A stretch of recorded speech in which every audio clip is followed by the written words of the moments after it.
አብዛኞቹ የእንትኖች ቅሪት ግን የተገኙት አፋር አካባቢ ነው። አፋር ነው አብዛኛው እንጂ ደቡብ ውስጥም ተገኝቷል። ቅድም እንዳልኩሽ ወደ ኮንሶ አካባቢ እንደዚሁም ታች ወደ ከአርባ ምንጭ በታች ወደ ታችኛው የአዋሽ ሸለቆ ተገኝቷል። በኢትዮጵያና በኬንያ ድንበር አካባቢ ግን 99% የሚሆነው አፋር ክልል ውስጥ ነው። ምክንያቱም አብዛኛው የትምቱ ሸለቆ የሚያልፈውና እሳተ ገሞራውም አብዛኛው ይሄ ኤርታሌ ምናምን ያለበት ዝቅተኛውን ቦታ የምንለው ዳሎል ወይም ኮባርቲንክ የሚገኘው አፋር ስለሆነ አብዛኛው ማለት እንጂ ሙሉ ለሙሉ እዛ አይደለም። ግን ከ99% የሚሆነው አፋር ክልል ውስጥ ወይ የታችኛው ሸለቆ ወይ የመካከለኛው ሸለቆ ውስጥ ነው የተገኙት። ሌሎቹ ደግሞ ቅድም እንዳልኩሽ ወደ ኮንሶ አካባቢ ደቡብ ላይ ተገኝተዋል። እንዲሁም ደቡብ ምዕራብ የሀገራችን ክፍል የታችኛው ሸለቆ ላይ በርካታ የድንጋይ መሳሪያዎች የሰው ቅሪት ኢቭን መልካ ኮንትሪ ላይ ተገኝተዋል። እዚህ ከአዲስ አበባ ወደ 52 ኪሎ ሜትር ኦሮሚያ ክልል ውስጥ ማለት ነው። መልካ ኮንትሪ የሚባል ቦታ አለ። ታውቂያለሽ? መልካ ኮንትሪ የሆሞ ኢሬክተስ ዘመን ዋነኛ መኖሪያ ተብሎ የሚጠራ ነው።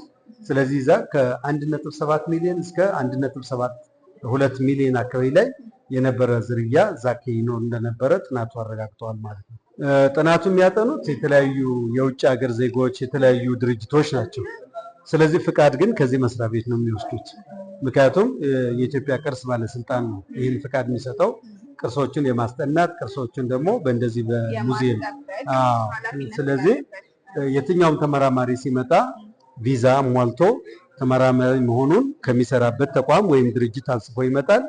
በውጭ ጉዳይ ሚኒስቴር ወደዚህ ይመጣል። ከዛ በኋላ እዚህ ደግሞ ይሄ ሰውዬ ያሟላል አያሟላ የሚለውን ካረጋገጠ በኋላ መስሪያ ቤቱ የምርምር ፍቃድ ይሰጣል።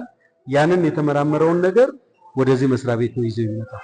እዚህ ላቦራቶሪ አለ። እዛ ላይ በደንብ ይጠናና ተጨማሪ ነገር ካለ ደግሞ ውጭ ሀገርም ጭምር በመስሪያ ቤቱ በኩል ፍቃድ ወይም በቱሪዝም ሚኒስቴር በኩል እኛ አሁን ተጠሪነታችን ለቱሪዝም ሚኒስቴር ነው። ስለዚህ በቱሪዝም ሚኒስቴር በኢትዮጵያ ቅርስ ባለስልጣንና በውጭ ጉዳይ ሚኒስቴር አማካይነት አንደኛ አጥኚዎቹ እነማን ናቸው፣ ለምን ዓላማ ነው የመጡት፣ ምንድነው የሚያጠኑት፣ የትኛው ሳይት ላይ ነው የሚያጠኑት፣ ምንስ አግኝተዋል የሚለውን ነገር ከተረጋገጠ በኋላ ሌላም ጊዜ ፍቃዱ ይሰጣል። ናሙናም ተወስዶ መጠናት ካለበት ተወስዶ በአግባቡ የኛ መስሪያ ቤት በሚሰጠው ፍቃድ መሰረት ተወስዶ ተጠንቶ ይመጣሉ ማለት ነው። ዞሮ ዞሮ እዚህ ነው የሚቀመጡት። የተወሰነው ስብስብ ክፍል ይቀመጣል። ለኤግዚቢሽን የሚሆኑት ደግሞ እዚህ ተመርጠው ሉሲን ሌሎችም ቅርሶቻችን ወደዚህ ይመጣሉ። ስለዚህ እዚህ መስሪያ ቤት ዘርፈ ብዙ ጥናት ነው። የሰው ዘር ብቻ ሳይሆን አርኪኦሎጂ ይጠናል፣ ባህል ይጠናል፣ ታሪክ ይጠናል። በቃ ማይጠና ነገር የለም። ምክንያቱም ቅርስና ታሪክ ባህል ላይ ያተኮሩ ጥናቶች በሙሉ የሚደረጉት እዚህ መስሪያ ቤት ውስጥ ነው ማለት ነው።